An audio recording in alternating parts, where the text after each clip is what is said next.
before like I like got sponsored and like did all that stuff, I never really thought that like, oh yeah, like I could like make money or like have this living off skateboarding. Like I never had that in my mind until it happened. Like even like still now I like think about it, you know, it's kind of weird. Like I never was like that kid to be like, oh yeah, like, you know, I want to be pro, I want to be sponsored. Like I was never that kid. Like it just happened. Like it's real weird, and it's tight that it just like happened like that. Like I never sent out like a sponsor me tape or anything. Like it's just weird like to think about now, like that it just like all came together and like and just like happened so quick. It's weird.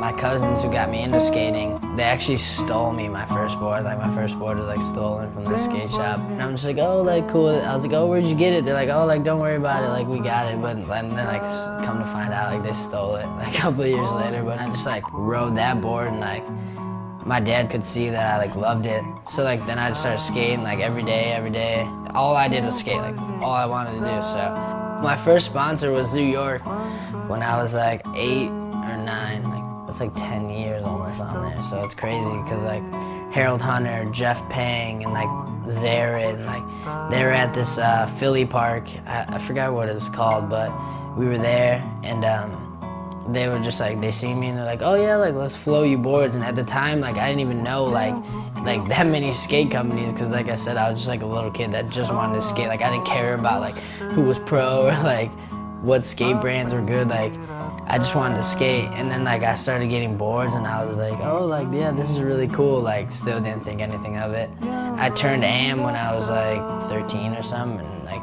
just to be on a company for like have that much history for like this long, and I'm so young still, it's kind of cool, you know. Like I never changed my board sponsor. That's where I like grew up, dude. Like on trips, you know, like in the van with all the dudes, just like I was like always the one to get like picked on. Like when Matt Miller was on Zoo, he'd like throw me in dumpsters, and like they'd like take my money, like they'd be like betting me, and I don't know, it's funny. Like it's funny like to think about, because these are all good memories that like that skaters like live for, dude. You know, like the memories are all you're gonna have. So you know, like definitely as a skateboarder you have a lot, so it's cool to like look back and be like, oh shit, like that was sick. Pretty much, like I think like people think I'm a contest skater just because like that's the way I came up, you know, like through the Dew Tour and all that stuff. But it's like I haven't had a part since my last Zoo part, and that was like my first real part. That was within 4 months of filming, maybe. That was kind of like a period in my skateboarding where it was like I was like so little that like I couldn't really like street skate that good, and then like I started kind of like growing up as my video part was like being filmed. So like all the other footage, like we couldn't use it because I was getting like better footage, you know. I've just been really focusing on filming for like almost a year. I'm gonna try and drop like 2 parts by the end of the year, so hopefully that happens. I'm not claiming anything, but I'm gonna try. Skateboarding is just not all about like, oh, like trick, you know. I like to like cruise around the city. Like it's fun. Like the city's like a dope place. So it's big and it's fun. I don't think I'm gonna move anywhere. Like I said, I think I'm just gonna stay here. I mean, I'll probably be out in like California like a lot in the winter, you know. But other than that, I mean, this is home, dude. This is what I know, you know. I love it.